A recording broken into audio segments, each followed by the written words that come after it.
भक्तीचा महाकुंभ आणि पादुका उत्सव सुरू आहे आणि या दर्शनासाठी हास्य जत्रेचे लाडके कलाकार प्रसाद सर आपल्यासोबत आहेत. प्रसाद खांडेकर आहेत. आपण त्यांच्याशी बोलूया आणि जाणून घेऊया. सर, या उपक्रमाला हजेरी लावली, कसं वाटतं? खूपच चैतन्यपूर्वक वातावरण आहे. म्हणजे मला इतकं आता पॉझिटिव्ह एनर्जी मिळालं इथे आल्यावर.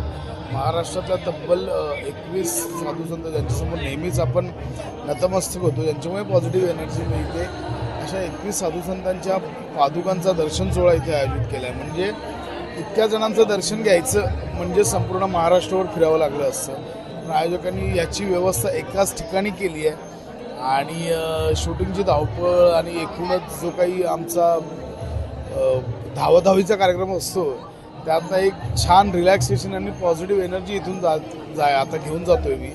आणि खूपच उत्तम आयोजन आहे बेसिकली. म्हणजे त्याची सगळी अरेंजमेंट आणि लोकांना दर्शनासाठी रांगा सगळंच उत्तम आहे. खूप भारी वाटतं इथे आल्यानं.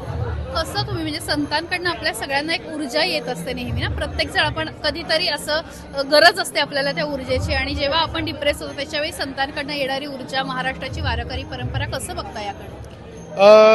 म्हणजे मी तर अगदी लहानपणापासून ह्या ऊर्जेचा आनंद म्हणा किंवा अनुभव घेतोय. कारण मी पहिलं चाळीत राहायचो. आमच्या घराला लागूनच विठ्ठल मंदिर होतं एक. सो तिथे कीर्तन सोहळा आणि हे नेहमीच आहे, हरिनाम सप्ताह वगैरे हे नेहमीच असायचं. त्यामुळे त्या पॉझिटिव्ह एनर्जीचा मी लहानपणापासून आनंद घेतोय.